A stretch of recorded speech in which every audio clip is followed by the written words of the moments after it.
Bom dia! Hoje vamos dar sequência ao nosso estudo, falando agora dos direitos reais propriamente ditos. Começando aí pelo direito real de propriedade.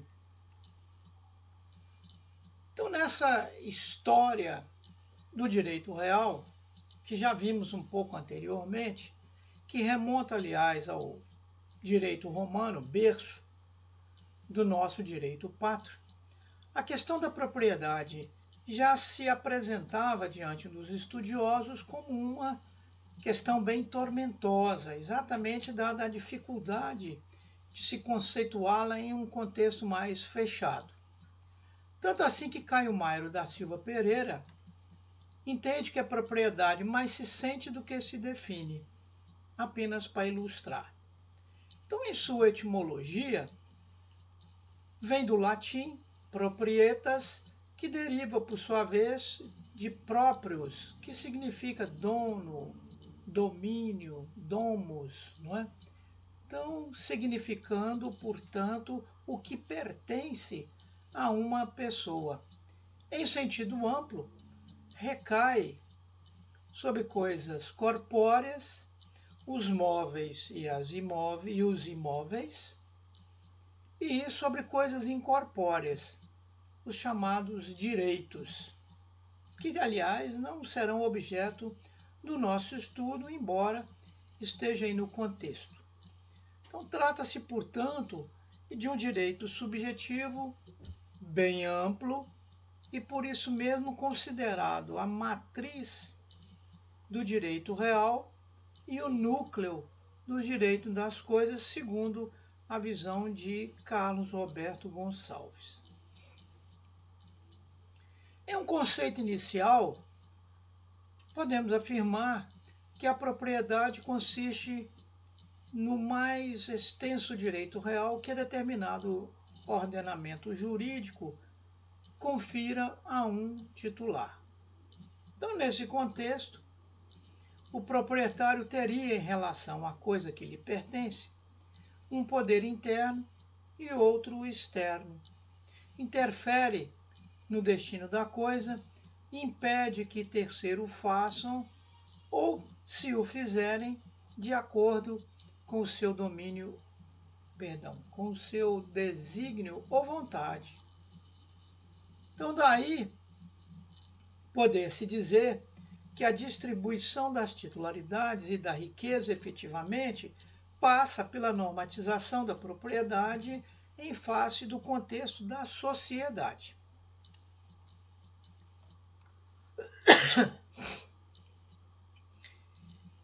Aí no artigo 1225, nós já veremos e cuidaremos daqui em diante dos direitos reais que são regidos pelo Código Civil.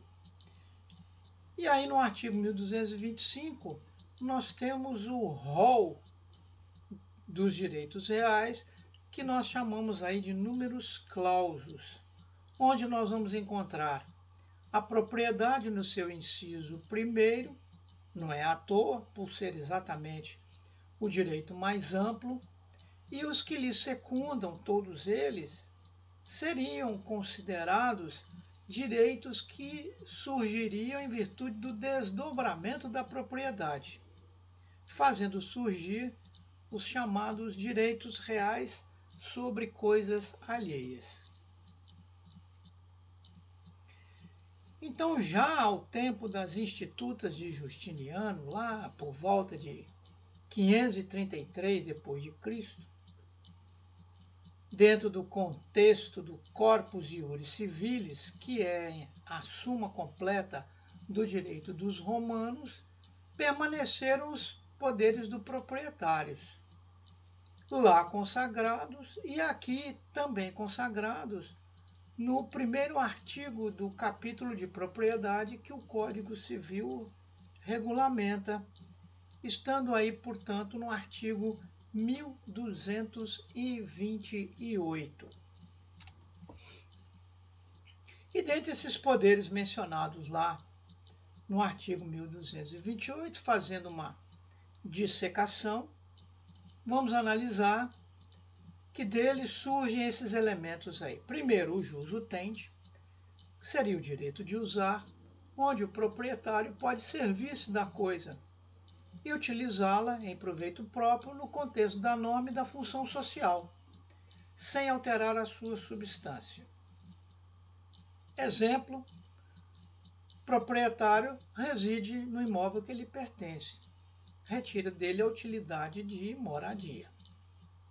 Se for imóvel rural, o plantio exercido ou a exploração econômica realizada implica também no jus utendi.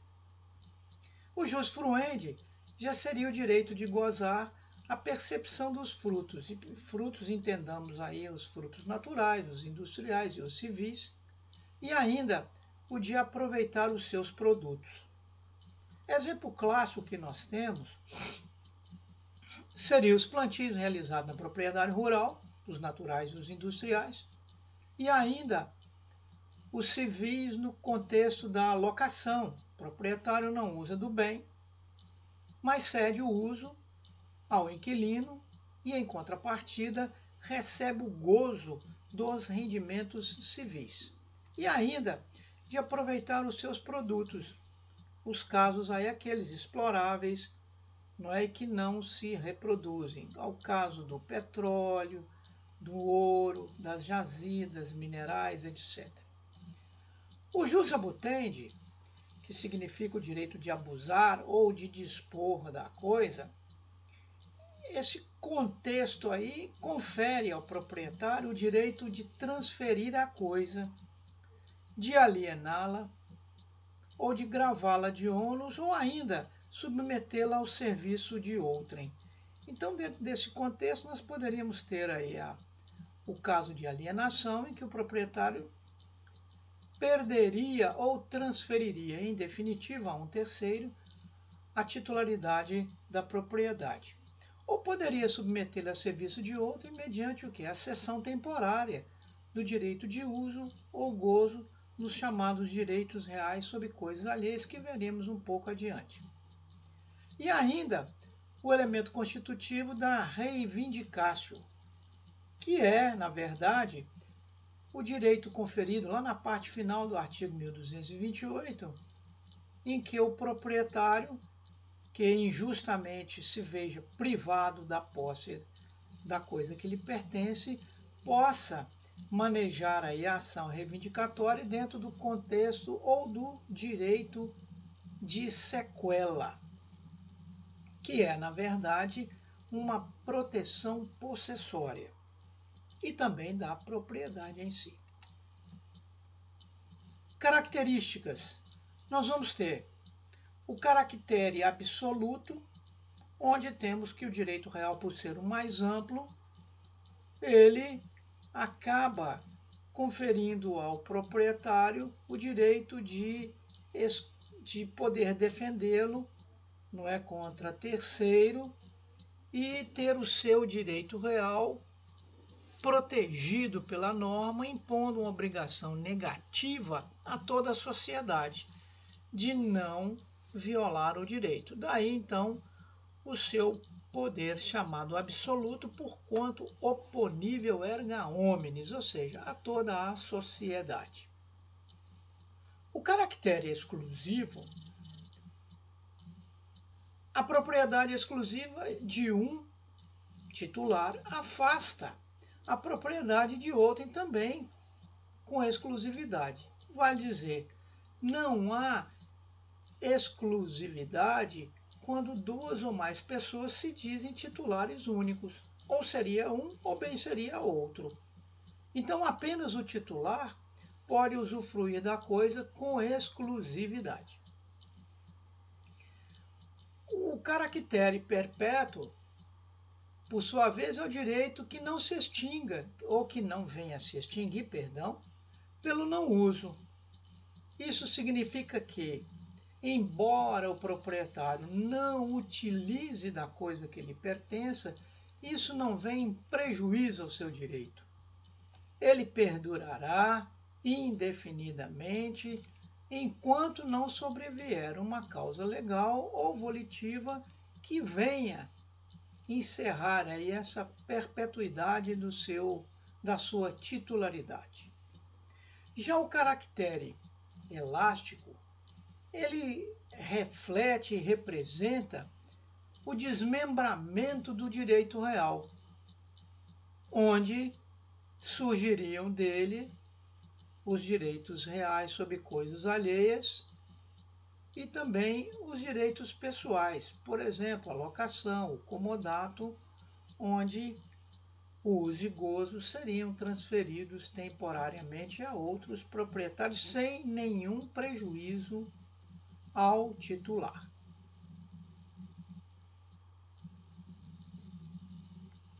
Fundamentos jurídicos da propriedade. Esse fundamento jurídico, no nosso ordenamento, está aí no artigo 1228. Mas existem teorias que cuidam disso numa visão mais remota do direito de propriedade. Seria a hipótese da teoria da ocupação, quando a coisa não pertencia a ninguém, a chamada res nullius, estando assim à disposição do homem ou à disposição de qualquer um, isto é, aquele que primeiro se ocupasse se tornaria proprietário. A teoria da especificação, por sua vez, apoia-se no trabalho, pois somente através dele é que é possível transformar a natureza em a matéria bruta e assim fazer-se justiça no contexto da propriedade. A teoria da lei, segundo Montesquieu, é a instituição do direito positivo. Só existe porque a lei a criou e a garante. A teoria da natureza humana é a mais aceita e aceita também pelo nosso ordenamento jurídico, está em que a propriedade é inerente à natureza humana, sendo uma dádiva de Deus aos homens para prover suas necessidades e de sua família. A encíclica papal 40º ano também apoia essa teoria. Espécies de propriedade. Então, a propriedade manifesta-se sob dois aspectos e nós vamos analisá-la exatamente isso. Quanto à extensão, essa extensão que eu me refiro é a extensão dos poderes. Poderes, já aí vamos lembrar, uso, gozo, notadamente. Então, a propriedade quanto à sua extensão seria plena quando todos esses poderes, e aí eu vou mencionar uso, gozo, disposição, estiverem concentrados ou em poder do titular. De outro modo, seria restrita quando algum desses poderes, ou até todos eles, forem distendidos temporariamente em favor de outrem, por ato de vontade do titular. Quanto à sua duração, a propriedade seria perpétua porque ela teria uma duração indefinida, isto é, perduraria indefinidamente. E isso provém exatamente do seu ato aquisitivo. Se no ato aquisitivo não se estabeleceu nenhum prazo específico para a propriedade, ela será considerada então perpétua, que é a regra geral, aliás. De outro modo, ela seria, quanto à sua duração, resolúvel quando o ato constitutivo ou o ato aquisitivo da propriedade nele estiver ou se fizer menção que essa propriedade terá uma durabilidade até que ocorra um termo ou uma condição. Então, esse termo ou essa condição nós vamos ter em alguns negócios jurídicos e até mesmo direitos reais. Então, vejamos. A propriedade fiduciária, que é apenas para exemplificar e num senso comum, os financiamentos de veículos. Aquilo ali é alienação fiduciária. Então, o comprador e devedor do veículo transferiria essa propriedade irresolúvel ao credor enquanto perdurasse o seu financiamento. Pago o financiamento, essa propriedade reverteria em favor do então devedor. E outra hipótese seria no direito real de superfície, que vamos estudar, na propriedade também fideicomissária, que nós vamos encontrar lá no direito das sucessões, e apenas para acrescentar mais alguma coisa, no direito das obrigações, nós temos lá o contrato de compra e venda com o pacto adjeto de retrovenda. Então, ela também é uma propriedade irresolúvel, isto é, não seria perpétua, nem teria duração indefinida, mas, ao contrário, estaria submetida à ocorrência de um termo ou de uma condição.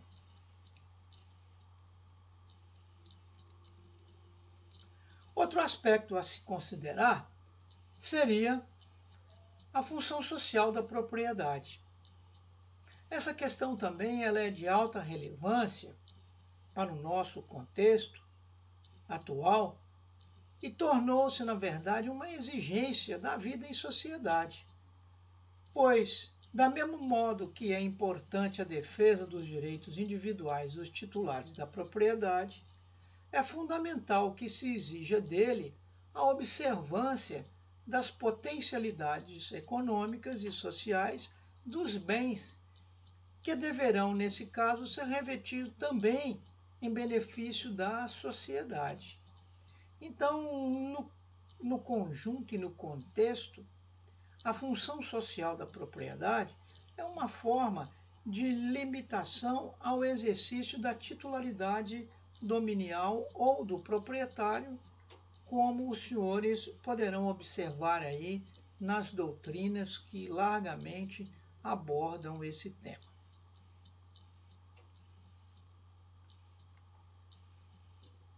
Em disposições preliminares aí da propriedade inseridas no Código Civil, nós vamos encontrar algumas, por exemplo, relativos à coisa móvel, lá do artigo 1226.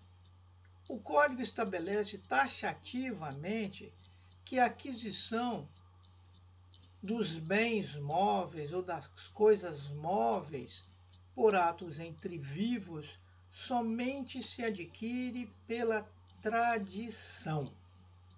E tradição, como já vimos, seria aquela entrega de maneira real, simbólica ou ficta. E, no âmbito dos bens imóveis, a coisa imóvel, conforme o artigo 1227, a propriedade dela, coisa imóvel, somente se adquire através do registro do título de aquisição junto à serventia aí entendamos cartório, do registro de imóveis, que cada comarca contém um, que é a serventia adequada. Outro aspecto também de disposição preliminares, vamos encontrar aí no artigo 1228, que trata, ou que aborda, melhor dizendo, as faculdades do titular. Então, essas faculdades de usar, gozar, dispor e ainda de reaver, seriam, na verdade, os chamados poderes amplos que o titular tem sobre o objeto da coisa, móvel ou imóvel, podendo livremente dela ou sobre ela exercer tais poderes. Mas, em contrapartida, se o caput do 1228 oferece esses amplos poderes, os parágrafos do artigo 1228, em sentido contrário, vão, na verdade, cogitar de quê? De limitações ao exercício da propriedade, estabelecendo ali nos parágrafos 1º até o 5º as limitações ao exercício dessa propriedade, que serão todas nitidamente visando aí a sua função social e, óbvio, em benefício da sociedade. Então, essas disposições gerais seriam aí a porta de entrada, digamos assim, para os direitos reais, que daremos sequência em aula futura. Por ora, muito obrigado pela atenção e até lá.